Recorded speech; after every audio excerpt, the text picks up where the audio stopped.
Donc, comme je disais, je vais un petit peu dérouler jusqu'à mercredi, le temps qui m'est imparti, sur la vision de Noé, Sem, Cham et Japheth.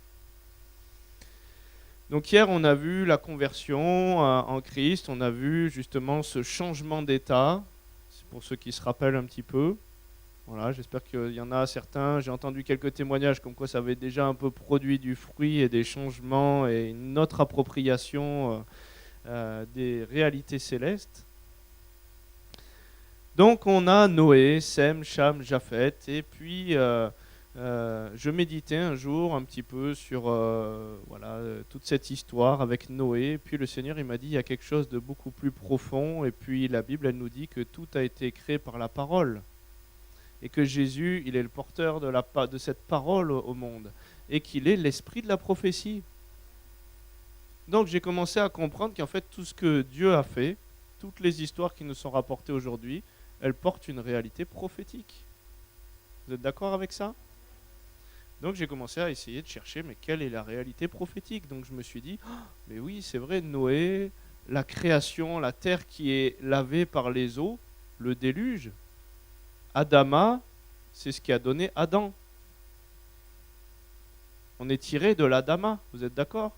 Donc c'est prophétique, c'est annonciateur aussi qu'à travers le fait de laver la terre, il veut aussi laver l'Adam, l'Adama et l'Adam. Donc, on voit qu'à travers le déluge, en fait, il vient laver la terre de ses souillures. Donc c'est la même symbolique que le baptême dont je disais hier, qu'il est venu nous laver à travers l'eau changée en vin, où on passe comme à travers son sang, où on est purifié de nos souillures. Vous êtes d'accord avec ça? On est juste, on est saint, on est parfait. Les choses anciennes sont restées sous l'eau de cette nature-là. Vous comprenez? Donc c'est la préfiguration de l'œuvre de Dieu et du passage dans une nouvelle création où on est lavé, où on est sous de nouveaux cieux et une nouvelle terre. Vous êtes d'accord? Donc Dieu, il a une nouvelle terre intérieure aussi, dans ce nouvel état où il nous a lavés. Vous êtes d'accord avec ça?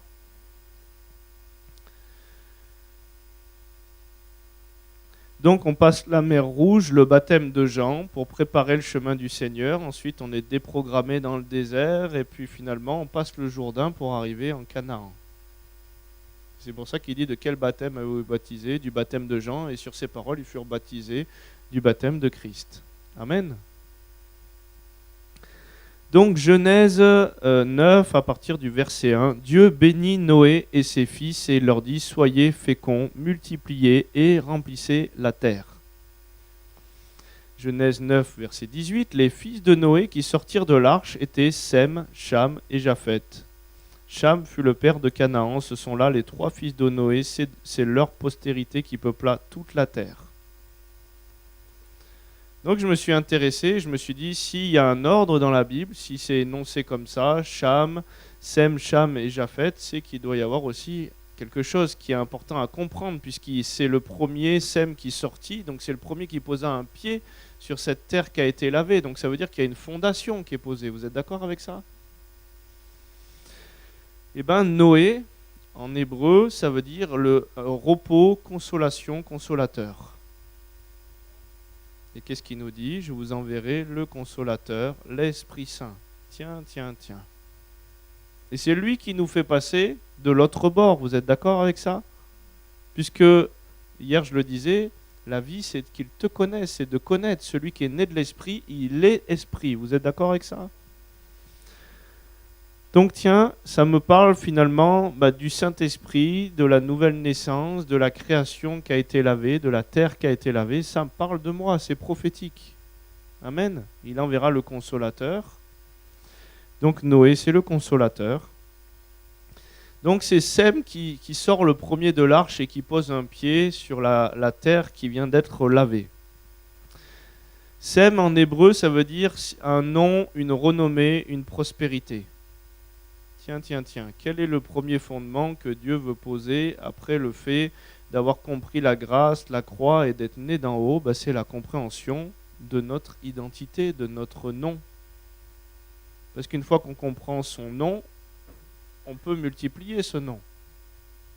Donc c'est la compréhension. Aujourd'hui, on va s'intéresser à l'identité qu'on a quand on est passé justement de la mort à la vie en Christ. Donc le premier fondement, c'est un nom, une renommée, une prospérité. Ésaïe 54, verset 5 nous dit « Car ton Créateur est ton époux, l'Éternel des armées est son nom, et ton Rédempteur est le Saint d'Israël. Il se nomme Dieu de toute la terre. » Donc nous sommes l'épouse de Christ. Amen. Une épouse qui se marie, elle porte le nom de son époux. Vous êtes d'accord avec ça? Donc il veut qu'on comprenne ce nom, cet héritage qu'on a. Ésaïe 63, 19, nous sommes depuis longtemps comme un peuple que tu gouvernes et qui n'est point appelé de ton nom.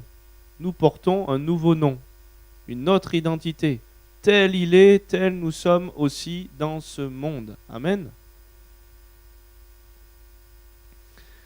Ensuite, il y a Cham. Qu'est-ce que ça signifie? Cham, ça veut dire chaud, bouillant, embrasé. Luc 3, verset 15 nous dit « Comme le peuple était dans l'attente et que tous se demandaient en eux-mêmes si Jean n'était pas le Christ, il leur dit à tous, je vous baptise d'eau, mais il vient celui qui est plus puissant que moi. Je ne suis pas digne de délier la courroie de ses souliers, lui vous baptisera du Saint-Esprit et de feu. Donc il vous rendra chaud, bouillant, embrasé, enflammé pour le royaume de Dieu, puisque le zèle pour ta maison me dévore. » Et c'est le même mot qu'un feu qui consume. 1 Thessaloniciens 5, 19, n'éteignez pas l'esprit, c'est le même mot que pour éteindre un feu. Donc, une fois après avoir goûté à la révélation de notre identité en Christ, de notre héritage, on va goûter à la puissance de Dieu. Mais ça ne peut pas se faire dans une autre étape. Aujourd'hui, on voudrait sortir les gens direct du baptême, aller prier pour les gens, fais ci, fais ça. Non, tu n'as pas la compréhension du nom que tu portes, de l'identité, de tout ce à quoi tu as accès, d'une ferme assurance que tu es juste une fois pour toutes. Tu ne peux pas encore manifester les choses de Dieu. Et pour savoir si une assemblée a la révélation de son nom et de ce qu'elle porte et que les personnes qui sont dans l'assemblée le communiquent réellement, ben c'est que derrière, ce qui suit la révélation de l'identité, c'est la démonstration de puissance.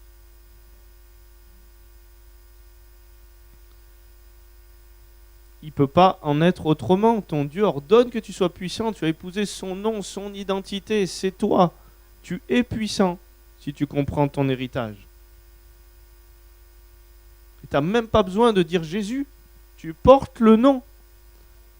Vous savez, des fois, il y a des combats pour dire s'il faut dire Jésus, s'il faut dire Jésus-Christ, s'il faut dire Yeshua, s'il faut dire Yeshua Mashiach. Mais Pierre, quand il marche dans la rue, il n'est pas en train de dire Yeshua Mashiach, ou est-ce que Jésus, ou Jésus-Christ. Il porte ce nom, vous comprenez? Il a la révélation de ce nom. Et les fleuves d'eau vive jaillissent autour de lui et impactent et manifestent la vie. Tu peux connaître le mot bien sur comment on doit l'écrire, sans connaître le vrai nom, c'est-à-dire sans connaître son œuvre et l'héritage que tu as. Et c'est surtout ça qui est important. Est-ce que tu portes son nom?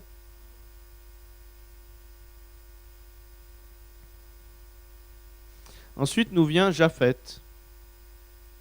qui signifie ouvert, qui s'étend, qu'il s'élargisse, qu'il se répande. Donc une fois que tu as goûté à la révélation de ton identité, et dans la révélation de ton identité, il y a des étapes. Moi, je suis passé à la délivrance pour pouvoir avoir des révélations qui étaient bloquées dans le domaine spirituel sur qui j'étais en Christ. Je suis passé à la case de la guérison intérieure parce que j'avais des mécanismes et des forteresses de pensée qui m'obscurcissaient sur qui était Dieu et qui j'étais en lui. Des choses que je pouvais confesser de ma bouche en lisant la Bible, mais que je ne m'appropriais pas dans mon cœur. Et donc, il y a des étapes pour la révélation du nom avant de pouvoir manifester la puissance. Et après la puissance, un feu...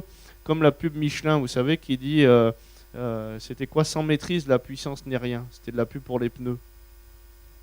C'est pareil, si tu goûtes à la puissance sans avoir la sagesse de pouvoir l'exprimer, sans avoir la stabilité dans les dons et dans la manifestation de ces dons, tu peux faire des dégâts. Moi, j'ai un ami prophète qui n'était pas guéri dans son identité. Il a eu la révélation d'une partie de son nom, de son héritage. Les dons commençaient à se manifester, la puissance aussi. Et quand des gens lui cassaient un peu trop les pieds, avec son don prophétique, il les mettait à nu devant tout le monde pour les humilier et qu'ils fléchissent le genou. Bon, il s'est repenti, mais il m'a dit, oui, je sais, c'était pas bien, mais je fonctionnais comme ça.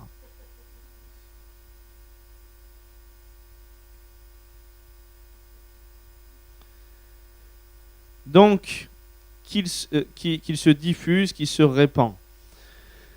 Marc 16, verset 15, et puis il leur dit « Allez par tout le monde et prêchez la bonne nouvelle à toute la création. Celui qui croira et sera baptisé sera sauvé, celui qui ne croira pas sera condamné. » Donc il a dit « Allez et prêchez », ça veut dire qu'il se répande, qu'il se diffuse, multipliez-vous. Donc on va développer sur tous ces aspects-là. Et bien sûr qu'on doit comprendre la grâce, la croix, notre héritage, tout ce qu'on possède. Et ensuite, ce soir, on aura un temps sur la formation de la guérison, puisqu'après la révélation de notre identité, il veut nous amener dans la guérison divine, tous ceux qui auront cru en son nom. On aura des temps demain de délivrance et de guérison intérieure, sortie de captivité. Et donc la finalité, c'est qu'après vous sortiez d'ici équipés pour pouvoir commencer à être envoyés dans ce que vous êtes appelés à faire et à le répandre. Amen. Ok.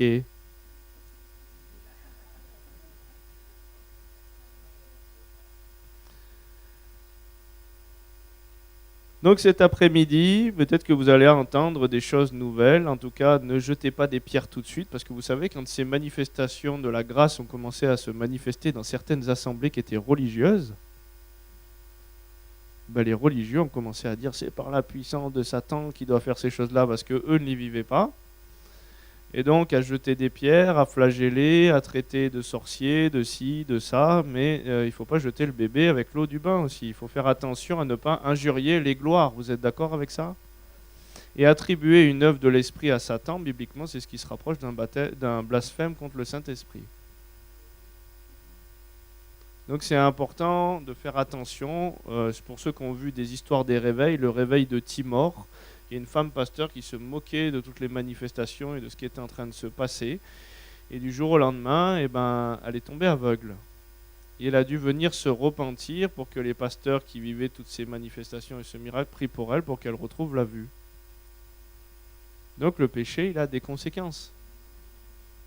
Donc n'injurions pas les gloires. Et si vous n'êtes pas convaincu de quelque chose, la Bible a dit que tout ce qui n'est pas le fruit de la conviction du Saint-Esprit, puisque c'est lui qui nous convainc de péché, c'est péché.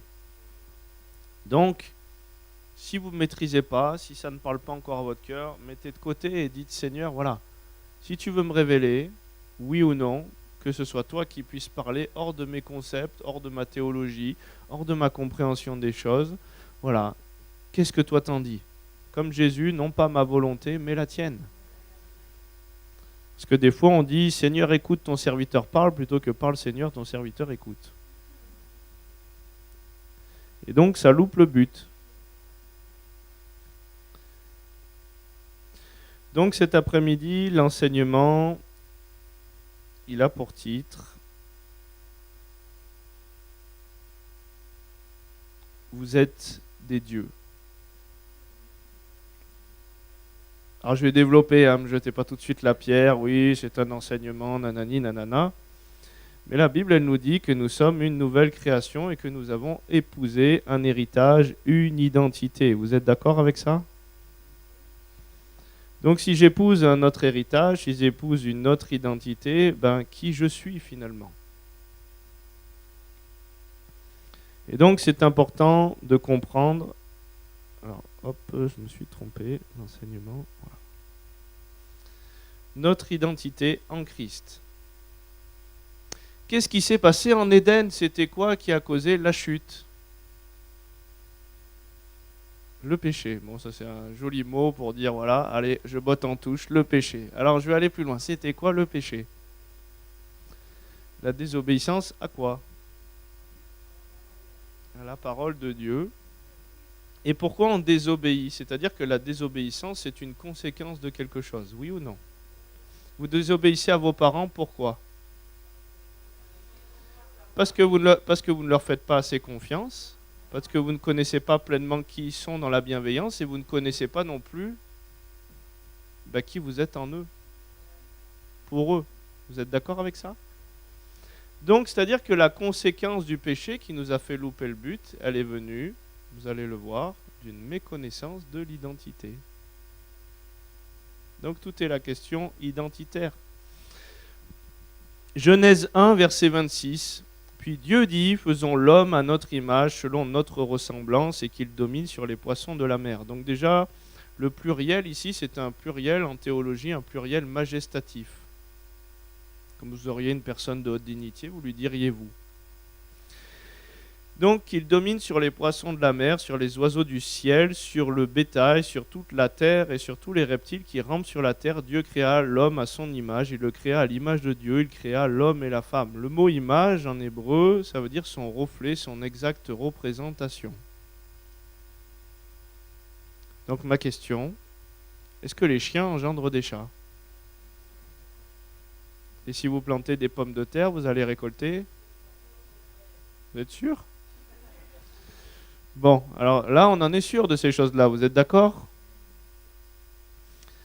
Et donc, quelle a été, du coup, la tromperie de l'ennemi? C'est leur faire croire qu'ils ont une autre identité, et du coup, ça a été quoi comment il l'a amené? Il a dit, non, mais Dieu n'a pas dit que si vous mangez ça, nanana, mais il sait que si vous en mangez, vous serez comme des dieux. Vous imaginez le coup de bluff, là? En gros, c'est comme si mes parents, ils m'ont appelé Cyril Cerdan. Et puis le diable, il arrive et il me dit, voilà, bah écoute, tu vois cette bouteille de Badois? Non, mais Dieu, il veut pas que tu la bois parce qu'il sait que si tu la bois, tu t'appelleras Cyril Cerdan. Ah ouais? Et moi, je vais boire cette bouteille. Bon, là, j'ai soif.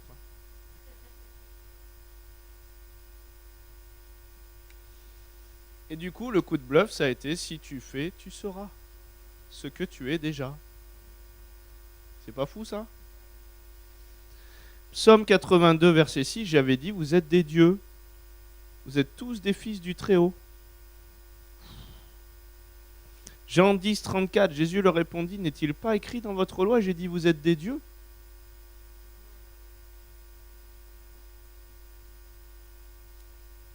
Si tu fais, tu sauras ce que tu es déjà.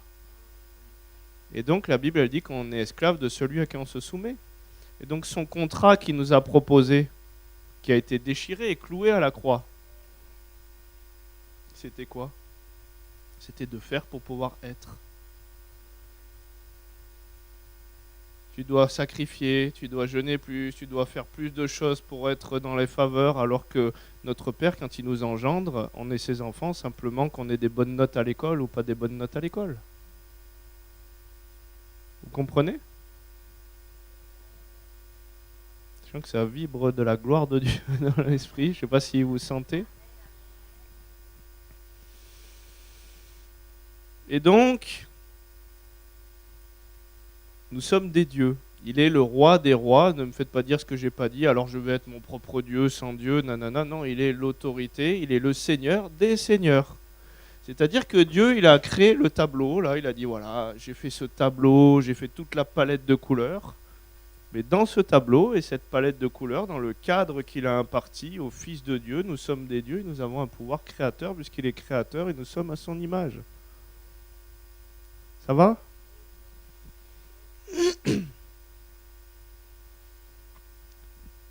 Romains 8, à partir du verset 19. Aussi, la création attend-elle avec un ardent désir la révélation des fils de Dieu. Mais regardez bien, la création, c'est pour ça que hier je vous disais en araméen, ça veut dire naître depuis le plan originel de Dieu, parce que quand il les avait fait à son image, il leur avait donné autorité sur la création. Aussi la création attend-elle avec un ardent désir la révélation des fils de Dieu. Car la création a été soumise à la vanité non de son gré, mais à cause de celui qui l'y a soumise avec l'espérance qu'elle aussi sera affranchie de la servitude, de la corruption, pour avoir part à la liberté de la gloire des enfants de Dieu. Donc la création, l'Adama, tout ce qui avait été donné doit vivre l'affranchissement de la croix. Et quand on se révèle dans notre identité, dans notre héritage, on peut racheter la création. Si mon peuple sur qui est invoqué mon nom, donc c'est un peuple qui porte son nom, pas qui dit Jésus, mais qui réellement l'incarne. Il prie, il s'humilie, il cherche ma face, il y a une guérison pour le territoire, pour le pays. Et si vous regardez sur YouTube, il y a encore des histoires de lieux de réveil où la création a été bénie par l'impact, le ciel envahit la terre. Il y a toujours une vidéo sur YouTube qui s'appelle la transformation d'Almolonga. 98% de la population sont devenus chrétiens. 5 prisons de la ville ont fermé. Les processus de récolte et les légumes sans OGM poussent d'une taille surdimensionnée et 3 ou 4 fois plus vite que la normale. Quand tu te révèles dans ton identité, que tu connais, tu es transformé à l'image de ce que tu contemples. Si tu contemples que tu es pas terrible, bah, tu vas être transformé à l'image de pas terrible. Mais si tu contemples que tu es Dieu, à son image, t'imagines un peu tout ce qui va commencer à pousser, tout ce qui va commencer à se démultiplier autour de toi? Si Dieu est créateur et que tu es créateur, tu peux appeler des choses à l'existence qui n'existent pas. Durant un live, il y a une sœur qui m'a envoyé un truc, et moi je crois aujourd'hui que Dieu il est d'éternité, vous êtes d'accord? Il est l'éternel.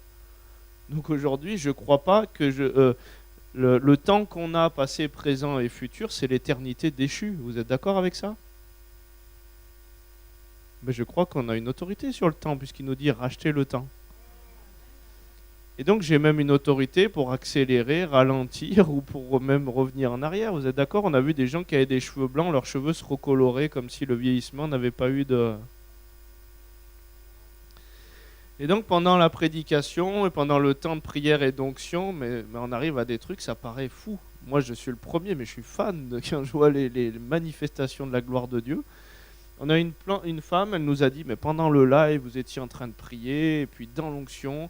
mon fils, il m'a amené une plante à croissance lente de son lycée d'horticulture. Elle avait que 2 petites feuilles, elle était toute petite. Et regardez, pendant le live, elle a grossi, elle s'est démultipliée. Mais quand on a conscience qu'on a cette autorité sur la création, tu dirais à cette montagne, déjette-toi dans la mer, elle le ferait. Amen. Donc on a une autorité pour libérer la création. Amen. Même sur les animaux, hein. Moi ça m'est déjà arrivé de prier pour des animaux, ils tombaient en délivrance par terre, ils vomissaient, ou même ils étaient guéris. Tout ce que Dieu nous a donné en autorité. Donc pourquoi on est séparé de ces choses-là? Pourquoi on ne les vit pas? Osée 4, verset 6, mon peuple est détruit parce qu'il lui manque la révélation. Ce n'est pas la connaissance du livre de cuisine ou de la connaissance intellectuelle à propos de Dieu. C'est la révélation de qui il est et de qui nous sommes en lui.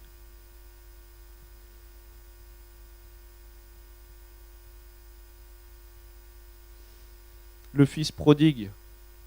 Est-ce que pour le père, il n'est plus son fils à un seul moment de sa vie? Mais pour le fils, dans sa conscience, il n'est plus son fils, il veut revenir comme un serviteur et comme un esclave. Il fait même une repentance de la chair, et pas une repentance de fils, parce que le terme en hébreu, c'est faire la teshuva, c'est-à-dire un retour vers le Père, un réalignement.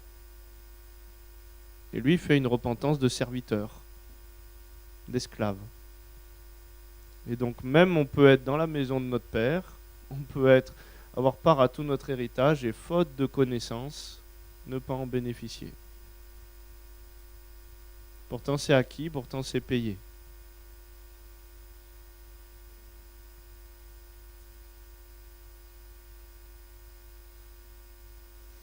Et donc quand on comprend qu'on est des dieux, dis à ton frère, tu es un dieu, tu es une déesse. Moi j'aime bien, je rigole avec ça. Ça me fait rire, des fois on arrivait dans des assemblées, il fallait se plier à des coutumes un peu bizarres. Dis à ton frère, j'espère que tu n'as pas oublié ton chéquier aujourd'hui comme d'habitude. Et c'est le pasteur qui disait ça, quoi. C'est hallucinant. Bon, bref. Ou tu as bien fait de venir, hein, dis-lui, et c'est ici qu'est la présence de Dieu. Non, le royaume de Dieu est à l'intérieur de nous. Proverbe 18, verset 20. Donc quand je comprends l'autorité que j'ai spirituellement, il y a des choses qui vont devoir aussi changer. C'est pour ça qu'il faut avoir la crainte de Dieu, parce que la Bible nous dit que c'est du fruit de sa bouche que l'homme rassasie son corps, c'est du produit de ses lèvres qu'il se rassasie. La mort et la vie sont au pouvoir de la langue. Quiconque l'aime en mangera les fruits. Donc on a une autorité dans notre parole pour pouvoir bénir ou pour pouvoir maudire. Vous êtes d'accord avec ça ? Et donc c'est important que ce qui sort de notre bouche, eh ben, comme la Bible elle dit, la source fait-elle jaillir par la même ouverture l'eau douce et l'eau amère. Il ne faut pas qu'il sorte autre chose. La source, elle ne fait pas jaillir la bénédiction et la malédiction normalement. Amen. Donc Dieu nous appelle à proclamer des choses qui vont amener la vie. Pourquoi? Parce que notre autorité de la bouche, on peut dire à ce figuier sèche et il va sécher. Il nous a été donné des clés pour ouvrir et pour fermer spirituellement. C'est ce que la Bible nous dit. Mais par contre, il y a des choses qu'on peut fermer spirituellement.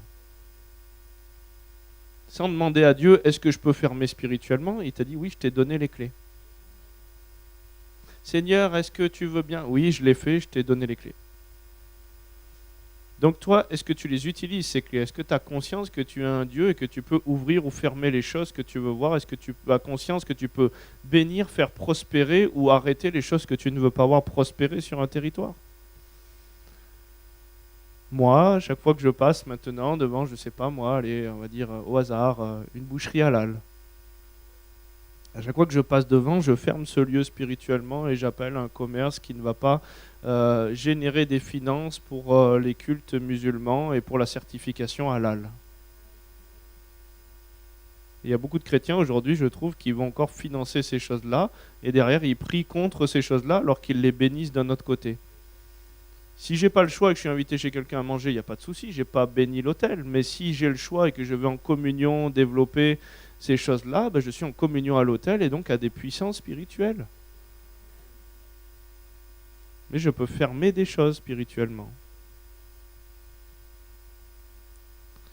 Et plus j'en ai conscience, puisque c'est une ferme assurance, c'est-à-dire que plus je la contemple, je suis transformé à l'image de ce que je contemple. Vous comprenez ? Et imaginez, là je vous ai montré des vidéos, même sans toucher les gens, plus j'ai conscience que je suis Dieu et que les fleuves d'eau jaillissent de mon sein, que je suis porteur de vie, que là où je pose le pied c'est le royaume de Dieu. Je suis comme Jésus qui est la porte, je suis la porte du ciel sur la terre.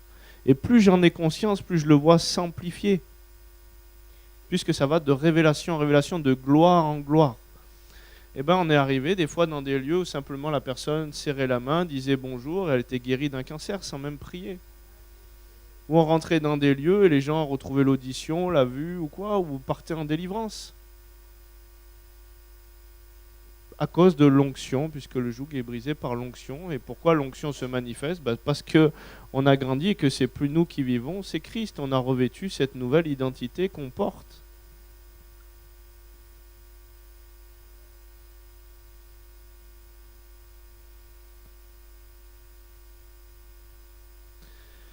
Donc il va falloir faire attention à nos pensées, à nos intentions, à ce qu'on projette. Et vous savez, j'ai une sœur qui a compris ça, cet enseignement. Un jour, elle a dit, mais si je peux créer des choses, alors moi j'aime les fleurs. Je vais demander à Dieu qu'il me fasse une fleur, cette variété. Moi je la voudrais bleue, alors qu'il n'y a pas de fleur bleue de cette variété.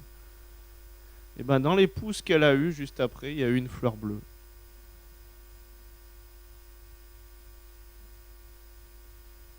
Ça va ? Et donc plus j'ai conscience de ces choses-là, plus je vais appeler des choses à l'existence et plus ça va bouger spirituellement. Amen. Donc il y a même des scientifiques qui ont prouvé l'état de nos pensées, de nos intentions et l'influence que ça avait sur la matière. C'est prouvé aussi scientifiquement. Donc ça confirme encore la Bible. Comme ce japonais, la Masaru Emoto, qui a fait des tests sur l'eau et qui après a congelé les cristaux d'eau pour voir quand il y avait une parole, une intention qui était émise, une vibration, une onde, quelque chose qui émanait, et ben ça a changé complètement la structure de l'eau. Et elle était complètement anarchique quand c'était des choses qui étaient mauvaises, et quand c'était positif, c'était parfait comme des cristaux parfaits, comme les flocons de neige qui tombent du ciel. Donc c'est important aujourd'hui de comprendre justement cette identité, cet héritage. Pourquoi ? Parce que Dieu, il va nous appeler à se lever depuis cet héritage et puis à engendrer depuis cet héritage. Pourquoi ? Parce qu'il n'y a que depuis ce nom que je peux multiplier. C'est ça que veut dire aussi le nom. Il n'y a que depuis la révélation de cette identité que je peux engendrer d'autres personnes dans cette identité. Sinon, je vais faire quoi ? Je vais simplement transmettre ce que je vis. Amen. Donc, il est important avec notre bouche aussi qu'on fasse attention, parce qu'on peut appeler des choses que Dieu n'appelle pas, et c'est pour ça que Jésus, malgré l'autorité qu'il avait, il la soumettait au Père pour pouvoir faire ce que le Père lui montrait de faire, et aiguiller la langue. Il s'est identifié à nous pour qu'on puisse fonctionner de la même manière. Vous imaginez, moi j'ai compris cette identité-là, donc j'ai déjà vu le ciel s'ouvrir en pleine campagne d'évangélisation parce qu'on était en extérieur, et puis d'un coup à Madagascar c'était ciel noir et des gouttes qui tombent comme ça, et quand c'est comme ça c'est des inondations et c'est catastrophique. Et nous on avait prévu une évangélisation et il commençait à pleuvoir à grosses gouttes, les gens partaient, je dis Seigneur, ces âmes tu les aimes, et j'entends le Seigneur me dire mais je t'ai donné les clés. Et là, je suis allé devant le groupe de louanges, il y avait 2-3 000 personnes, et puis j'ai pris le truc, je dis non, vous partez pas, vous restez là avec vos instruments, et je ordonne maintenant au ciel de s'ouvrir. La pluie, tu t'arrêtes. La pluie s'est arrêtée instantanément, et le ciel s'est ouvert. Et là, il y avait un reporter d'une grande chaîne de télé nationale qui a vu ça, qui a dit oh. Et derrière, il a voulu me faire une interview qui est passée sur toutes les chaînes nationales. Donc d'un miracle de Dieu, ça produit d'autres choses aussi. Mais vous savez, on a une autorité, et si à un moment il me dit, voilà, je t'ai donné les clés, et qu'on lui demande de faire ce que lui, il a déjà fait, eh bien on va passer à côté. Ton Dieu ordonne que tu sois puissant, ça a été un décret, il l'a ordonné que tu sois puissant. Et donc même dans la guérison, il t'a ordonné de guérir les malades. Et plus tu as la conscience de ton autorité, plus tu vas voir des miracles, des libérations, des choses se passer surnaturelles. Et même, je vais vous donner quelque chose. La Bible, elle dit que Dieu appelle les choses à l'existence qui n'existent pas comme si elles étaient. Donc, est-ce que tu n'es pas Dieu ? Et donc, il t'a donné une autorité d'appeler les choses à l'existence qui n'existent pas comme si elles étaient. Ça veut dire qu'une fois que tu les appelles à l'existence, comme si elles étaient, si la Bible elle dit, si vous ne doutiez pas, eh ben vous le verriez s'accomplir. Ben Seigneur, voilà, j'appelle ça maintenant, c'est fait. Et je passe à autre chose. Mais beaucoup de prières qu'on fait dans le milieu chrétien, ce sont des prières de crainte. Et la crainte n'est pas dans l'amour. Vous savez, au début de ma conversion, je ne connaissais pas vraiment mon identité, j'en avais un petit aperçu, j'avais un petit toucher de la grâce. Mais moi, je suis tombé dans des milieux un peu déséquilibrés où on m'avait dit, voilà, il faut que chaque matin, tu te revêts de l'armure de Dieu, tu mets ton casque du salut, tu mets machin. Et tous les matins, je me réveillais donc tôt, parce que c'était tout un rituel. Et je mets le casque du salut, je mets le bouclier de la foi, et je lis les puissances de machin, et j'enlève la flèche qui frappe la nuit, et je fais ci, et je fais ça. Et ça me prenait 2 heures le matin, 2 heures le soir pour faire tout mon délire. Et puis à un moment, j'ai une intervention qui finit un peu plus tard, là où je bossais, et puis je dis bon Seigneur, tu m'en veux pas, là je suis un peu fatigué ce soir, et puis ça, faire 20 ans, 30 ans ces trucs-là, ce soir je vais juste dormir quoi. Et j'ai très bien dormi. Et le Seigneur, toutes les autres nuits d'avant, je vivais des combats. Et j'ai compris qu'en fait, c'était des prières de crainte que j'étais en train de faire au cas où il m'arrive quelque chose qui n'était pas arrivé. Mais donc, comme je priais pour ne pas qu'il m'arrive quelque chose, c'est que je croyais dans ma foi qu'il allait m'arriver quelque chose. Et ma foi attirait ce que je croyais. Puisque j'avais une œuvre qui est attestée de cette foi-là.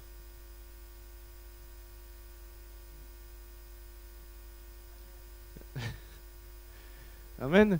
Vous savez, des fois, on a fait des conférences avec des ministères de guérison, et puis il y a une personne qui arrive, et puis elle est avec sa petite béquille comme ça, et puis on prie pour elle, et la personne, elle tombe par terre, elle se relève. Je lui dis, ça va, vous avez reçu ? Oui, amen, amen, je suis guéri. Puis je la vois repartir avec sa canne, comme ça.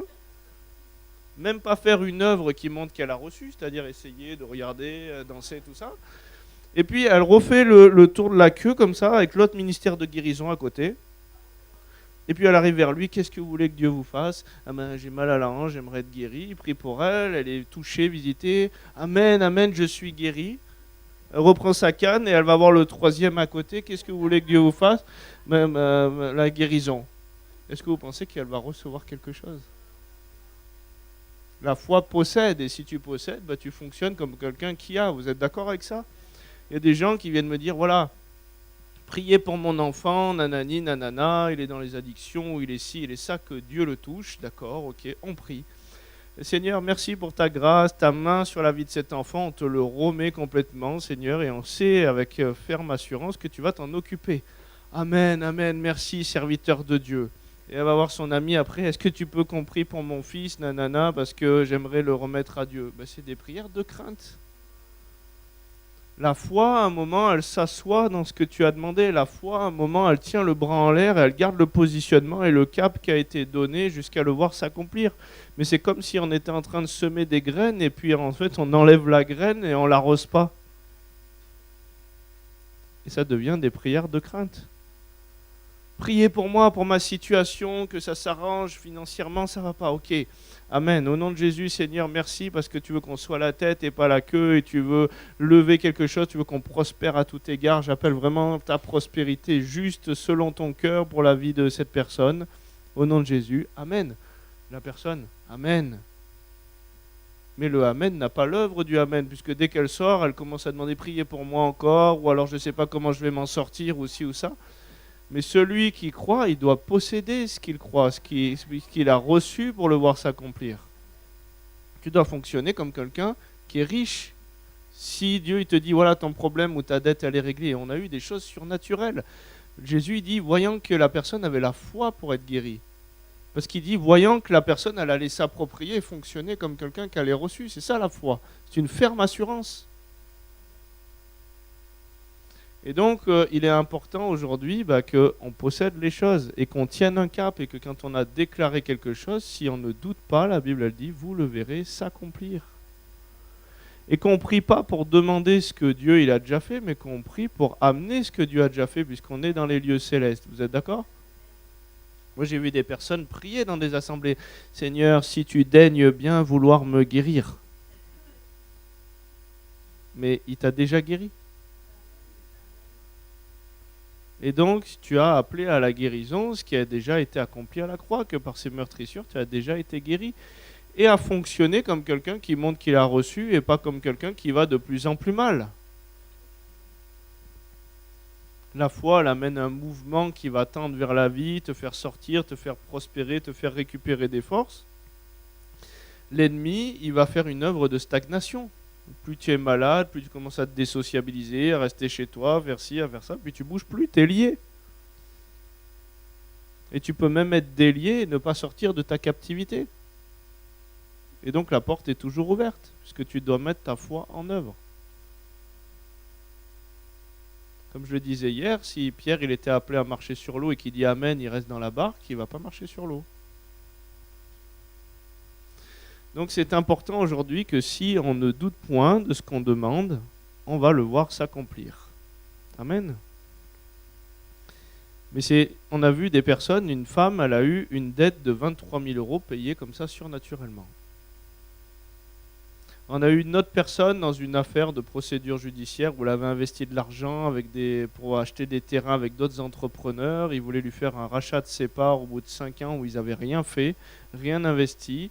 Elle n'avait plus rien. Ils lui ont refait un rachat de ses parts à 150 000 € alors qu'elle avait mis 300 000. Mais ils savaient qu'elle était tenue, qu'elle n'avait plus rien pour nourrir ses enfants et ci et ça. C'était des arnaqueurs. Et les terrains avaient commencé à monter en prix pendant ce temps. Et on a prié que la justice de Dieu se fasse, et simplement on a appelé que c'est bon, c'était réglé au tribunal de Christ. La semaine d'après, elle n'a même pas appelé ces gens-là, même pas cherché à négocier, elle a eu une proposition de rachat de ses parts à 700 000 €. On a eu des personnes au Bénin sur leur compte, une femme dit « Waouh, vous avez prié le lendemain », elle dit « J'ai 1 million de francs CFA qui sont apparus sur mes comptes surnaturellement ». On a eu dans des Zooms des gens qui ont reçu ça et qui s'appropriaient, que leur Amen avait vraiment l'œuvre de leur Amen. Ils allaient payer leurs courses et la caissière leur disait « Mais écoutez, non, ça me met que c'est déjà payé alors qu'ils n'ont pas mis leur carte. » On a eu des personnes avec des billets qui apparaissaient chez eux et portes fermées et juste après les temps de prière, c'était des gens qui avaient besoin. Du riz qui s'est multiplié pendant 2 semaines après la prière pour nourrir des quartiers défavorisés. Mais tout ça, ça peut se passer que parce que je suis fermement assuré que quand je demande, je reçois. Et donc si j'ai conscience de mon identité, que je suis à l'image de Dieu, que je suis un Dieu, et ben je vais pouvoir appeler les choses à l'existence. Et si je ne doute point, je vais pouvoir le voir s'accomplir. Amen, amen. Donc simplement, le Seigneur aujourd'hui, il veut parler à nos cœurs pour qu'on puisse appeler des choses folles. Des choses folles. Et vous savez, moi je suis missionnaire, donc quand le Seigneur il m'a demandé de le suivre, il m'a dit, tu m'aimes Cyril? Je dis ouais. Il dit, eh ben lâche tout et suis-moi. Donc quand on dit oui, je suis prêt à te suivre, je mets ma vie sur l'autel, on le dit, c'est bien, mais quand on doit le faire, c'est un peu plus compliqué. Parce que j'ai dû vider tout mon compte bancaire pour payer toutes les missions, j'avais plus rien, alors que j'avais économisé de quoi m'acheter un petit appart au cas où il y ait des temps de galère. J'ai dû lâcher ma famille, démissionner de mon boulot, j'avais plus rien et j'étais même pas connu dans le ministère, donc je ne vivais avec zéro. Donc ça a été difficile de suivre le Seigneur, mais finalement, en disant, écoute Seigneur, je te suis, il a commencé à me montrer que ça va, je pouvais marcher sur l'eau, qu'il était là, qu'il était fidèle. Mais moi, j'avais encore une pensée que quelqu'un qui était missionnaire avec Christ, il devait forcément vivre dans la misère, sur des paillasses, avec des habits rafistolés. Donc moi, j'allais pas au coiffeur. Je me rasais la tête avec une tondeuse et puis je m'habillais avec les fringues qu'ont laissé mon grand-père ou dans les trucs relais ou les friperies. Quand j'avais 20 francs, je le donnais pour que, plutôt que m'acheter une pizza, parce que j'avais envie d'une pizza, je le donnais pour les orphelins ou les nécessiteux. Et puis à un moment, j'ai entendu le Seigneur me dire, mais pour qui tu te prends toi? Je dis, écoute, je fais ta volonté, je donne à ceux qui ont besoin, je ci, je ça. Il dit, mais est-ce que je peux pas habiller Paul sans déshabiller Pierre? Et là, dans ta manière de faire, ça dépend encore de toi, le sacrifice, et plus de moi. Bon, j'ai commencé à fonctionner différemment et le Seigneur a commencé à me... Déjà, tous mes vêtements, quand je suis parti de l'île de la Réunion, c'était prophétique. Je les donne à une femme au Cambodge qui m'a dit, je peux vous les laver si vous voulez, je fais ça pour vous. Je dis, ça m'arrangerait bien et tout. Elle me met mes vêtements à étendre sur des fils barbelés des champs où étaient gardés les bœufs et tout ça. Et donc, avec des pics comme ça, et puis se lève un vent et tous mes vêtements se déchirent. Donc j'avais plus de vêtements. Le Seigneur m'avait déjà ouvert une porte miraculeuse pour avoir un appart avec rien du tout. Un cautionnaire s'était libéré miraculeusement, averti par l'Esprit. Et je devais lâcher ça. Et je dis, Seigneur, ça va être encore dur, quoi. Et j'arrive en France Métropole. Et là, il y a une assemblée qui n'avait plus de ministère, où Dieu avait donné une prophétie que Dieu enverrait un apôtre pour s'occuper de l'assemblée. Moi, je ne savais pas tout ça. Je suis intervenu dans un groupe de maison et avec un groupe de 10 personnes. Je ne savais pas pourquoi le Seigneur me renvoyait ici. Et puis ces 10 personnes sont toutes parties en délivrance et ont été guéries. Et ont parlé à d'autres personnes du coin de la Côte d'Azur pour dire mais il s'est passé quelque chose. Et finalement, je suis resté 10 jours là-bas et en 10 jours, j'ai eu 200 personnes en suivi. Du soir au matin, des guérisons, des délivrances. Après, cette assemblée m'a invité pour faire une réunion. Il y a eu de l'or, des diamants, des choses un peu surnaturelles qui se sont passées. Et puis, il m'invite dans un appartement. Et puis, je dis, Seigneur, voilà, qu'est-ce que tu veux faire ici? On vient intercéder. C'était l'appartement de l'association. Puis, le président vient me voir. Il me dit, il est bien cet appartement. Je dis, ouais, il est bien cet appartement. Il y a piscine dans la résidence, 2 chambres, grand salon, terrasse avec vue sur mer à Antibes. Garage, je dis ouais, il est bien cet appartement. Et puis on prie, je sais toujours pas ce qu'on fait là, et puis il me dit il est bien cet appartement. Je dis il est pas mal cet appartement. Et il me dit si tu veux, il est à toi, tu payes que les charges. Il me dit on a prié pour que Dieu envoie quelqu'un, on croit que tu es la réponse et tout ça. Puis je dis Seigneur, c'est quoi ce délire? Et quand j'ai compris mon identité, que je suis un roi. Est-ce qu'un roi, il va toujours manger les sardines dans les trucs les moins chers et se couper du chou tous les jours pour pouvoir se nourrir? Moi, je me prenais un chou et le midi, je faisais chou sardine et le soir, je faisais sardine chou. Et quand j'ai commencé à me dire, mais le Seigneur, il a autre chose, et puis je suis un roi et je mérite d'avoir ce pays où coule le lait et le miel, les meilleures productions du pays, pas toujours les trucs de galère, pas manger le pain de douleur constamment. Et puis j'étais, voilà, bah, Seigneur, c'est vrai que c'est beau, merci Seigneur, c'est vraiment une grâce et tout d'être là, une piscine dans la résidence, c'est fou, la mer sur le matin quand je déjeune, c'est fou. Et là, il voulait m'amener encore plus loin.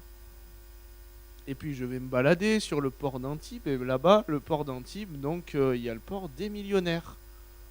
Je regarde les bateaux, je dis, oh, c'est quoi ce délire et tout. Et les gens sur le bateau me disent, bah voilà, moi le gars, ça fait 2 ans qu'il n'est pas venu utiliser son bateau, mais je suis payé 2 000 € par mois pour le nettoyer. C'est quoi ce délire? Et puis, il y a le port des millionnaires, mais comme si ça ne suffisait pas à en mettre plein la vue, derrière, il y a le port des milliardaires. Et donc, je vais faire ma petite balade sur les fortifications, et puis je vais regarder un peu ces bateaux de milliardaires pour voir à quoi ça ressemble, ces grosses machines, quoi. Et là, je dis, mais Seigneur, franchement, pourquoi ils ont ça? Et nous, qu'est-ce qui se passe? Qu'est-ce qu'on n'a pas compris? Pourquoi on ne peut pas avoir ces choses-là pour ton royaume? Est-ce qu'on a une culture qui doit être réformée? On est des rois, on est des reines. Et là, il y a un bateau, mais immense, le plus gros du port des milliardaires. Sur le bateau, il y a marqué Faith.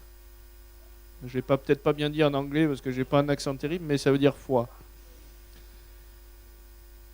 Et là, j'ai dit, waouh, d'accord. Ok, il n'y a plus de limite. Seigneur, je vais commencer à te demander des choses folles. Et j'ai commencé à avoir... Mais j'ai commencé à avoir des choses folles arriver. J'ai demandé une voiture au Seigneur, alors que moi, je roulais toujours avec des voitures. Il fallait presque que je mette le pied hors de la porte pour arriver à freiner. Avec les vitres qui se cassaient la figure. Et puis, voilà, c'était un peu compliqué. Et on m'a donné une voiture quasiment neuve, 16 000 €. Je dis, waouh. J'ai commencé à appeler une maison à l'existence. Alors que pour moi, juste avant, c'était de faire ma vie dans des chambres de bonne ou dormir sur le canapé des uns et des autres. Une maison est arrivée. Est-ce que vous comprenez où je veux en venir? Mais Dieu, il ne veut pas que ce soit que pour l'amour de l'argent, c'est-à-dire philaguria en grec. L'avarice, c'est le fait de garder pour soi. Il sait que j'ai un cœur pour donner. Mais dans la part de ce qu'il y a aussi quelque chose qui est prévu pour nous bénir, nous. Vous savez, dans l'Ancienne Alliance, même qui était une ombre des choses à venir, il nous parle de la dîme qui était prévue aussi pour la personne et sa famille, pour se réjouir et faire la fête devant l'Éternel. Donc il y a une part de ces choses qui sont pour nous. Et moi, je me sacrifiais, tout était pour les autres et c'était aussi déséquilibré. Donc il y a quelque chose de juste dans la prospérité en Christ qu'il veut que tu prospères. Il veut que tu sois la tête et non pas la queue. Est-ce que tu préfères faire envie ou pitié? Voilà, s'il faut redevenir comme un petit enfant, voilà, quand tu seras grand, ce sera la misère, tes dents vont se déchausser, tu n'auras pas de quoi te payer ça. Est-ce que tu signes ici?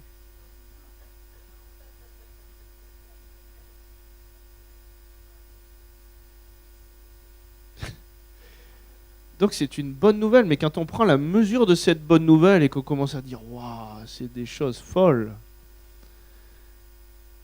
Et même, vous savez, j'ai été conduit à un gars qui me dit, écoute, j'ai à cœur de te soutenir, mais j'ai pas trop les moyens, mais avec mon entreprise, ils font des placements sur un certain type de marché.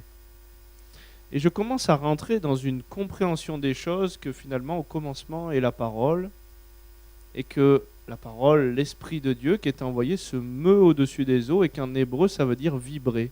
Et que la parole, c'est un son, c'est une fréquence, donc une vibration. Et je regarde ces courbes d'un coup qui sont là, des courbes comme des courbes de bourse, des choses comme ça. Et je commence à me dire, mais en fait, c'est une fréquence. Et les scientifiques s'accordent parce que tout a été créé aussi par la parole, par la fréquence, par la matière. On commence à y venir. Et je commence à parler à ces ondes et à ces courbes et à déclarer à quel point je veux la voir monter et je l'ordonne parce que je suis Dieu. De ces 1 000 €, je ne sais pas quoi, il est passé à 23 000 €. Et ça s'est vérifié avec d'autres parce qu'il y a d'autres financiers qui sont arrivés. J'ai commencé à déclarer, à appeler depuis la position de ce que je crois aujourd'hui. Et les choses se sont accomplies. Est-ce que vous comprenez la bonne nouvelle? C'est pas juste tu seras sauvé après cette vie. Ok, je vais toujours galérer. Bien sûr qu'il y a des combats. Mais il t'a appelé derrière ces combats à être plus que vainqueur et à le refléter. Et le combat que l'ennemi essaye de tenir, c'est de tenir cette identité captive et de te faire louper le but et de te séparer et de te faire des sacrifices pour être ce que tu es déjà. Mais c'est des fois subtil. Vous savez, quand je ne faisais pas bien à l'époque avec Dieu, j'allais, je prenais ma guitare et je faisais 4 heures de louange pour me dire je dois me réaligner dans l'onction.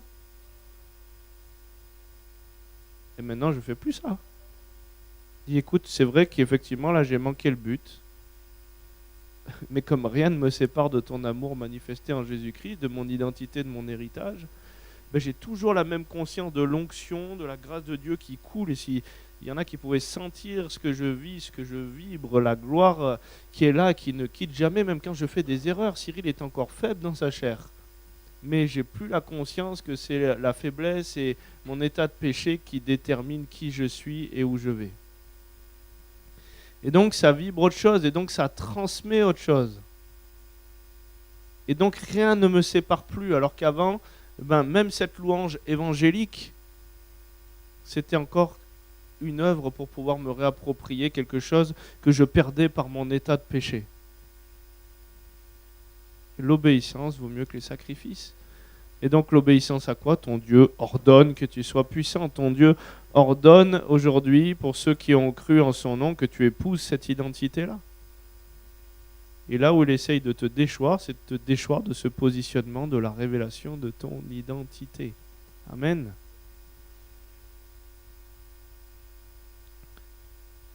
Ça va?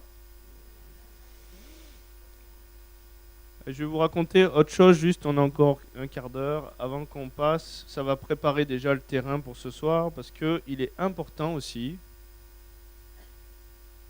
qu'on puisse apprendre à accueillir la grâce de Dieu. Vous savez que beaucoup ne savent pas accueillir la grâce de Dieu? L'amour se propose et ne s'impose pas. Vous êtes d'accord avec ça? Apocalypse 3:20, voici, je me tiens à la porte et je frappe. Si quelqu'un entend ma voix et ouvre la porte, j'entrerai chez lui, je souperai avec lui et lui avec moi. Quelle est notre part? D'ouvrir la porte à Dieu. Oui ou non? Vous savez ce qu'on a vu en vidéo, là, les bagues en or, les bijoux, les gens qui tombent, la manifestation de la gloire de Dieu. L'onction, elle est la même ici. Et qu'est-ce qui peut empêcher de pouvoir l'accueillir, la recevoir et la télécharger? Notre position de foi, parce que l'incrédulité, c'est pas l'absence de foi, comme je l'ai entendu enseigner dans des assemblées, c'est une foi qui vient contre la foi au Fils de Dieu, puisqu'ils avaient la foi qu'il était le fils du charpentier. Et il dit, dans ce lieu-là, il n'a pas pu faire beaucoup de miracles à cause de leur positionnement de foi. Et donc, si je ne laisse pas le Saint-Esprit toute la liberté, que je n'ai pas la conscience d'accueillir les choses de Dieu, et qu'à n'importe quel moment, l'onction peut briser le joug et me toucher, guérir, délivrer, même me visiter, que je peux tomber dans l'esprit, que je ne lui permets pas de faire ces choses-là aussi, parce qu'il y a des gens qui ne permettent pas. Même dans la délivrance, il y a des gens qui commencent à manifester, puis d'un coup, ils se raidissent, et ils coopèrent avec ce que l'ennemi fait, plutôt qu'avec le mouvement de Dieu. Et quand les genoux fléchissent et que la personne tombe à terre, la Bible a dit au nom de Jésus, tout genou fléchit. Quand il y a un fondement qui se tient plus stable et que l'ennemi est amené au sol par terre, il y a des délivrances et des guérisons qui se font. Pourquoi? Parce que c'est prophétique. L'ennemi, il a voulu faire fléchir le genou à Jésus. Il a dit, si tu te prosternes et m'adores. Et la gloire de Dieu, c'est que là où les ténèbres ont essayé d'abonder, quand sa grâce surabonde, il y a une victoire de Dieu qui s'opère. Mais des gens ne veulent pas. Ils résistent dans leur chair et ils coopèrent avec des choses qui les tiennent plutôt que de laisser aller les choses de Dieu dans l'onction. On n'est pas dans un temps où on se moque de dire « Ah, mais qu'est-ce qu'il va penser l'autre à côté ou quoi ?» On est dans un temps où on cherche la vie et la victoire, la libération. Et c'est important d'apprendre à recevoir et accueillir. À Madagascar, j'étais dans plusieurs assemblées, donc il y a eu des réveils dans des lieux, dans des territoires, dans des assemblées. Et puis à un moment, on m'invite dans le sud à Tuléar, et c'est une église qui est très fermée, qui ne croit pas au Saint-Esprit, et donc du coup au parler en langue, et à tous les dons, à toutes ces choses-là. Mais ils veulent m'inviter parce qu'ils ont appris qu'il y avait un blanc qui venait dans le sud, et que ça fait bien d'avoir un blanc dans leur assemblée. Ça en jette, quoi. Et donc, moi, je me dis, bon, Seigneur, qu'est-ce que tu vas faire? Je vais là-bas, ok, mais qu'est-ce que tu vas faire dans ce lieu-là? Parce que c'est très fermé. Et pourtant, toute l'assemblée, on était avant dans une assemblée, il y avait 800 personnes tombées dans l'esprit, des guérisons de partout. On a dit, levez la main, qui c'est qui a été touché par la grâce de Dieu? Toute l'assemblée. Pas un était épargné de la grâce de Dieu. Et donc, je me dis, bon, ici, ils ont la foi, il y a quelque chose qui se passe. Mais là, ce système d'assemblée avait une foi qui venait contre. Et la pasteur, je me suis dit, avant, j'avais pas encore la conscience, il y a eu un enseignement là-dedans aussi que Dieu m'a amené. Cette femme pasteur, avant la réunion, je lui dis, bah, écoutez, avec son mari pasteur, est-ce qu'on peut prier ensemble? Et vous savez, dans le milieu religieux, des fois, on est très politico-religieux. Oui, plaît-il, allons frère, prions ensemble. Et puis je vais pour prier pour elle, je lui propose de lui imposer les mains et je me dis, Seigneur, tu vas lui mettre un petit coup de 220 volts dans l'esprit, là elle va sauter de sa chaise, tomber, pleurer, je ne sais pas ce que tu vas faire, mais tu vas les secouer comme ça, demain le chemin il sera plus facile. Et quand je priais pour elle, elle n'a rien reçu. Et vous savez, comme Jésus dit, j'ai senti une force sortir de moi, j'ai rien senti de l'onction qui passait, c'était froid, c'était fermé, malgré son plaît-il et son amen. Et donc le lendemain, je suis à l'assemblée, et puis là j'arrive à l'assemblée, et Dieu m'ouvre les yeux spirituellement, et je vois un nuage au-dessus de l'assemblée, et le mot qui était écrit sur ce nuage, c'était le contrôle, l'incrédulité. Et je dis, bon, je raconte mon témoignage, puisqu'ils me donnent l'autorité pour faire ça, donc je reste dans leur cadre à eux, puisque je respecte les principes d'autorité. Mais comme ils m'ont laissé donner mon témoignage, il y a des guérisons dans mon témoignage, hein. Tant pis pour eux. Et donc après, je me dis, je vais faire un appel pour la guérison pour vous montrer que Jésus, il est le même hier, aujourd'hui, éternellement. Et d'habitude, ça part tout de suite, puisqu'ils ont un besoin, ils n'ont pas les hôpitaux. Il y a une foi, il y a moins d'incrédulité, de contrôle et de forteresse qui sont là. Et au moment où je vais pour prier pour la personne, la première personne qui vient, il ne se passe rien. Et puis je continue. Allez, au nom de Jésus, nanani, nanana, puis je supplie Dieu, je lui fais quelque chose, aide-moi, sors-moi de ce truc-là. Et je prie, une fois, 2 fois, 3 fois, 4 fois, 5 fois. Et puis vous avez 300 personnes qui sont là et qui attendent, avec un silence de mort. Et moi je suis là en train de me dépatouiller, au nom de Jésus, au nom de Jésus, au nom de Jésus, s'il te plaît. Et puis la personne, elle commence à aller mieux, à être guérie. Et puis je lui dis, allez, viens vite sur scène, tu prends le micro et tu dis ton témoignage. Ah ben oui, c'est vrai que je ne pouvais pas bouger le bras comme ça. Là, ça va mieux, oui, je crois. Oui, je suis guéri. Et la Bible a dit qu'on a vaincu par la puissance du témoignage, le sang de l'agneau et la puissance du témoignage. Et donc je vois que ce petit nuage, il commence un peu à se désépaissir. Mais il est toujours là. Et donc je vais pour prier pour la seconde personne, c'est pareil, il ne se passe pas. Et je dois ramer, et puis je continue, et puis la personne est guérie. J'ai tiré des flèches. Et je lui dis, pareil, toi tu viens témoigner, tu dis que Jésus guérit encore aujourd'hui, que le Saint-Esprit il est là, et que ce n'est pas des choses qui étaient faites avant et qui se sont arrêtées. Et donc il commence à venir, et là je vois le nuage qui s'ouvre. Et comme une brèche à travers la mer qui se fend et on peut passer. Et là, il y a le beau-fils du pasteur qui s'avance avec leur fille. Et puis je commence à avancer la main pour prier pour eux. J'ai même pas le temps de les toucher, ils tombent par terre. Personne pour les porter derrière, donc leur tête tape violemment le sol. Ça fait... Et là, je me dis, ils se sont éclaté le crâne, voilà. Bien joué le ministère, c'est fini pour moi, au revoir, et fermeture de rideau. Et puis quand il tape la tête au sol, il se relève et puis chabalabalabala, il parle en langue. Elle retient sa bouche parce qu'elle ne sait pas ce qui sort. Lui, c'est pareil. Ils ne sont pas tombés sur le sol, ils sont tombés comme dans du coton, dans du bubble gum. Ils ont été guéris et là, a commencé des gens à tomber à droite, à gauche, machin, à être visités. L'onction était là et les gens s'ouvraient à se dire c'est possible. Et puis si eux ils le visent, allez, je vais lâcher prise aussi. Et ils le vivaient. Et puis les gens ont commencé à être guéris et il y avait un poteau, 2 poteaux de chaque côté. Le pasteur il se planquait derrière le poteau comme ça pour regarder ce qui se passait. Et la grâce de Dieu venait le persécuter. Il y a un gars qui était à côté. Oh, je suis guéri de manche. Oh, je suis guéri de machin. Oh. En 3 jours, l'assemblée elle a pris 150 personnes de plus. Mais eux, ils ne se sont pas approchés.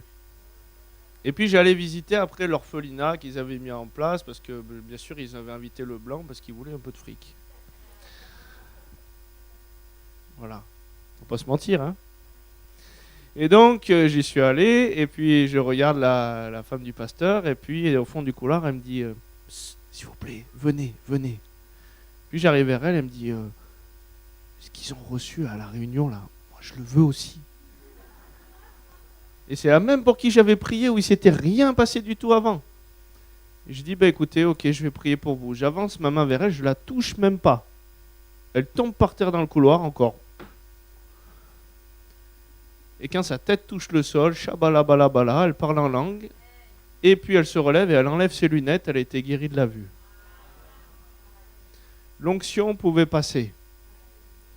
Donc ce soir, puisque là on va arriver à un temps où on va prendre la petite pause, ce soir si on prie pour vous, dans la guérison, dans l'onction, dans la libération, que vous sentez que vous allez pleurer, rire, parce qu'on a vu des assemblées entières qui étaient dans le rire dans l'esprit, et après il y a eu des dizaines de personnes guéries. Si vous allez tomber dans le Saint-Esprit, laissez tout ce que Dieu veut faire, ne mettez pas de barrière de contrôle, redevenez comme des petits enfants.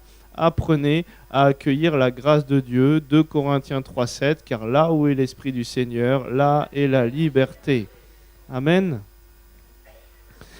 Donc c'est important, vous savez, même il y en a qui ont connu peut-être Bénigne. Bon, il y a eu des hauts faits, il y a eu des méfaits. On ne va pas juger quoi que ce soit, voilà.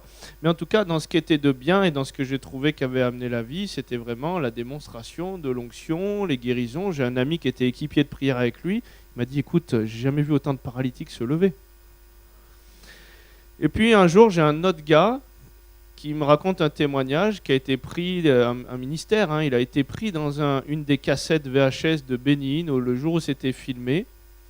Et lui, il y était allé dans une attitude de dire « Ouais, c'est du délire ces trucs-là, moi j'y crois pas, et puis je suis pas ouvert à ça, et je vais y aller pour montrer que c'est pas possible. » Et bien, quand il fait un moment son temps de prière et qu'il dit « Voilà, recevez l'onction », la salle entière tombe dans l'esprit. Le seul Pékin qui se trouve debout, c'est lui. Pourquoi ? Parce que Dieu n'a pas forcé la porte de son cœur, parce que Dieu n'a pas fait violence aux choses. Est-ce que tu accueilles ? Est-ce que tu laisses le Saint-Esprit libre ? Ou est-ce que tu te tiens en opposition à ce que Dieu veut faire ? Et donc c'est important que ce soit Jésus devant et pas Pierre et pas notre humanité qui passe devant. Et qu'on puisse se rendre malléable entre les mains du potier. Amen. Donc je veux juste prier que la grâce de Dieu et que tout ce qui a été donné dans l'enseignement là aujourd'hui puisse faire son chemin et que vous puissiez le vivre. Amen. Mais Seigneur, je te remercie pour ta grâce, Seigneur, pour ton amour pour nous, et je te prie encore de déchirer les voiles, tout ce qui vient, Seigneur, nous aveugler, tout ce qui vient nous retenir sur la révélation de notre identité, de qui nous sommes en toi, Seigneur, au nom de Jésus.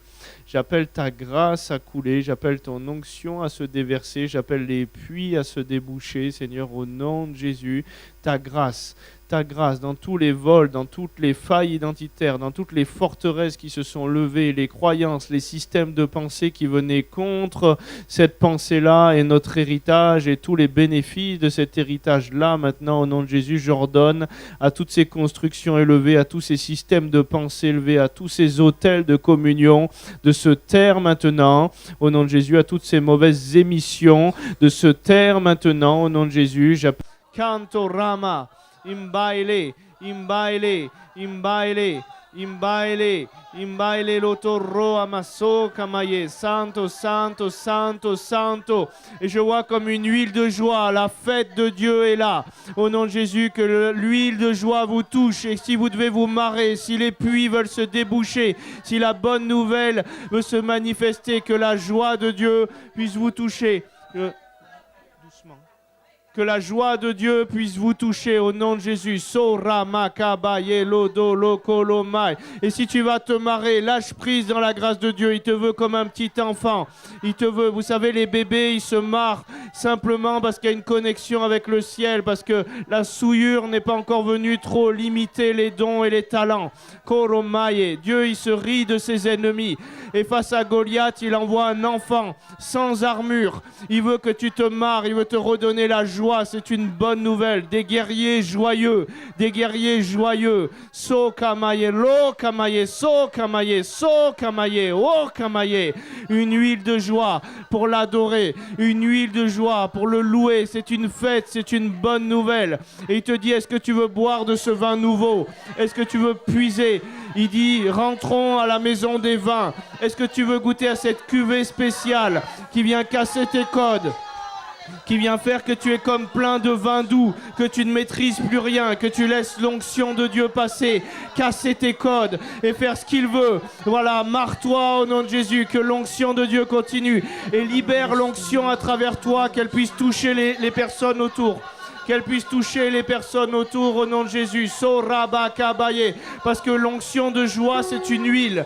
Et quand tu la reçois, tu peux la communiquer. Et les gens vont se marrer. Sokamaile, lodoro amaso, so. La joie, la joie, la joie, la joie. So kamayelo, mayelelo, santo ramaye. Santo, solo. Laisse la joie, laisse le Dieu déboucher les puits, laisse la joie jaillir encore, voilà. N'aie pas peur de ce que Dieu est en train de faire. Laisse la joie de Dieu te toucher. Koromai dando rama so roma. Que tu sois en lui complètement dans ce vin nouveau et tu as été immergé, non pas dans le vinaigre, mais la symbolique du vin, le sang de Jésus. Il veut casser tes codes, tes raisonnements. Il veut déconstiper la vision de l'Église. Sokamaye tolomaye belo solo kayamaye belo soloma. Reçois la joie. Permets à Dieu de faire ce qu'il veut. Ouvre-lui la porte. Il ne va pas la défoncer. Somaye belelo kayamaye lelo. Imayelele. Imayelele. Imayelele.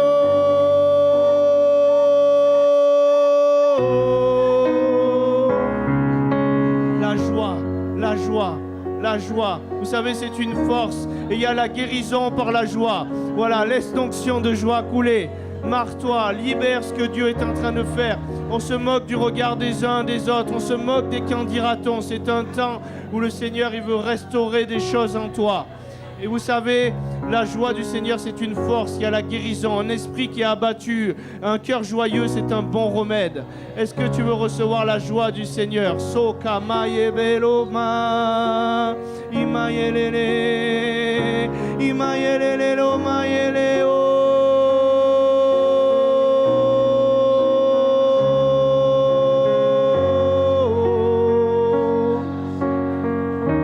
Sors de ton contrôle, sors de tes raisonnements, sors de ta hauteur intellectuelle. Il est plus difficile à un riche, à quelqu'un qui se confie dans sa sagesse, dans ses richesses, de pouvoir accéder aux choses. Ce qu'il a caché aux sages, il l'a révélé aux enfants.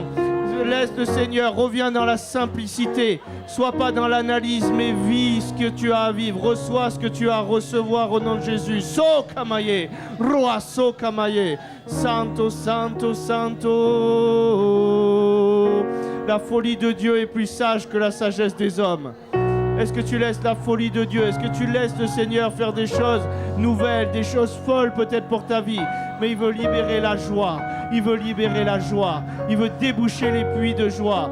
Il veut déboucher les puits de joie. So kamaye, so kamaye, so kamaye. So maye lele.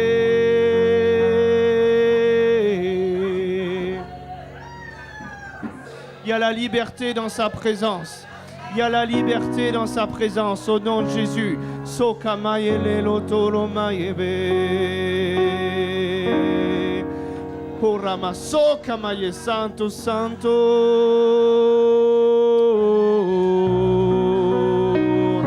Santo ramayebele. Imayele lo kaya mayebelo mayebelo ma.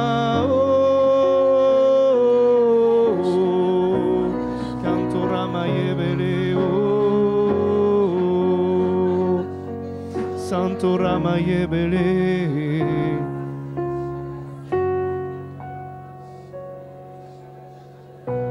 Le Seigneur a de l'humour, la joie du Seigneur, c'est une force. Vous savez, un jour, j'ai un ami simplement dans l'onction pour vous dire que c'est pas à propos de nous, c'est à propos de lui.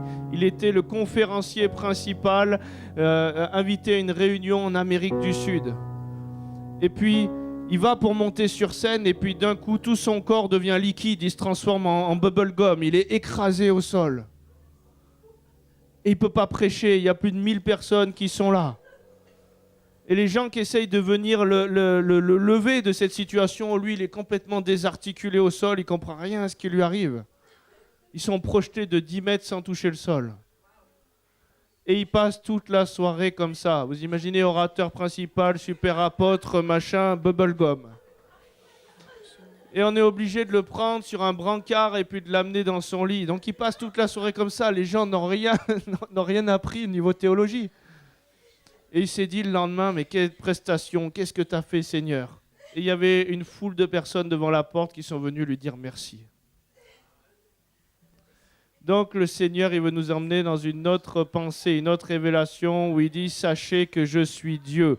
Et si tu le laisses faire et si tu le permets de faire, il va faire des choses encore plus folles que ce que tu peux penser. Et des fois, tu vas dire « c'est peut-être du délire, c'est peut-être n'importe quoi ».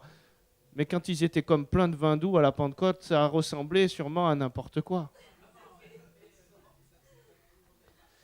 Et donc, quand tu permets à Dieu de faire ces choses et d'aller encore plus loin, là, c'est comme s'il tape à la porte. Il y en a certains qui ont commencé à ouvrir, mais je te prie vraiment dans les jours qui viennent, ouvre-toi.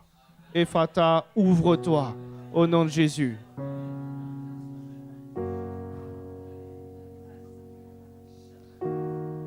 Voilà, pour le temps de prédication, en tout cas, c'est fini. Je ne sais pas s'il y a des gens qui veulent rester dans la présence de Dieu, dans la louange, l'adoration, à continuer dans cette fête ou quoi, mais je crois que c'est quartier libre jusqu'au repas. En tout cas, bénédiction et que tout ce qui a été semé puisse porter du fruit et même vous toucher, même que vous puissiez vous marrer. Vous savez, il y a une femme qui est partie d'un séminaire, elle a reçu l'onction de joie. Et elle est prof dans une école et il y a un élève qui venait lui amener une mauvaise nouvelle et qui lui a dit « Voilà, mes parents vont divorcer, je vais pas bien en ce moment et tout ». Et puis, elle l'a regardé. L'onction de joie est venue sur l'enfant qui s'est mis à se marrer. Pendant 45 minutes, ils ont fait que se marrer tous les deux et il a été guéri de tout ce problème. Une autre sœur, après une réunion, qui reçoit l'onction de joie, et puis même des trucs bizarres, vous savez, dans l'onction, on fait des trucs bizarres. Kenneth Hagin, il passait à côté des gens, il était ha ha ha ha ha, et les gens se mettaient à danser, à rire, et puis ça partait en live complet, les gens étaient guéris, il y a eu un réveil. Et bien cette sœur a une réunion dans la Drôme, l'onction la touche, elle se met à se marrer, et puis d'un coup elle danse le flamenco, mais personne ne lui avait appris, et pourtant quelqu'un de 70 ans. Et elle danse un flamenco très parfait, quoi. Le Saint-Esprit faisait ça à travers elle. Et derrière, elle a eu une mauvaise nouvelle, quelqu'un de sa famille est décédé. Et le jour de la cérémonie d'enterrement, donc les gens étaient dans le deuil et elle commence à sauter comme ça. Et puis à se mettre à se marrer, et toute la famille est partie en éclat de rire un jour de tristesse et a été guérie du deuil.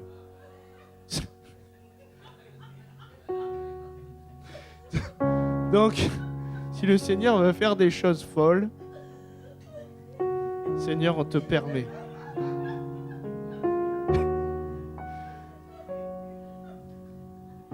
La joie est là, hein. Il faut simplement ouvrir la porte à l'onction qui tape. Hein. Vous savez, on peut passer à côté de ce que Dieu est en train de semer. Moi, j'ai eu des campagnes où on a vu des gens guéris, délivrés, et puis je rentrais chez moi, j'étais « Waouh, merci Seigneur », et j'entendais le Saint-Esprit pleurer. Je dis « Mais pourquoi tu pleures ?» Il disait « Mais j'avais bien plus aujourd'hui, ils n'ont pas tous ouvert la porte. » Alors Seigneur, débouche les puits de joie. Débouche les puits de joie. Déconstipe tout ce qui a été constipé par la religion. Dégrippe tout ce qui est venu gripper, le mouvement, l'être, le corps. Tout ce qui est venu nous rendre un peu trop sérieux, Seigneur, au nom de Jésus. Fais-nous du bien, fais-nous du bien. Seigneur, merci pour ta grâce. Korabakabaye, loto, lo santo, ramayele, lo kayamayele, imayele, imayele. Il y a des gens qui ont vécu des choses terribles, Seigneur, mais viens libérer la joie, ressuscite la joie, tout ce que l'ennemi a voulu enterrer au nom de Jésus. Sokamayebe, lotoro mayebe. Oh.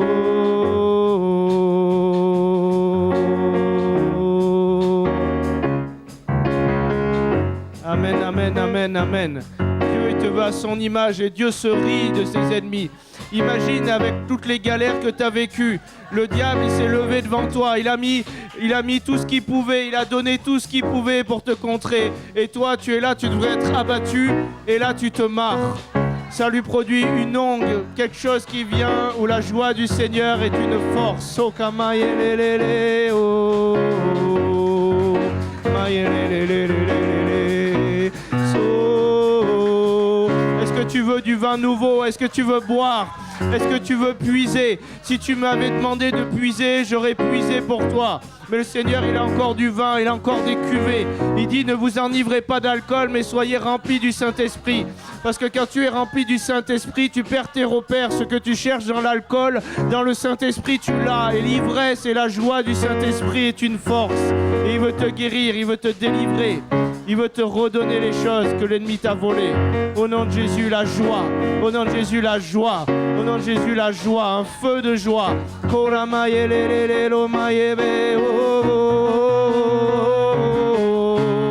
La joie.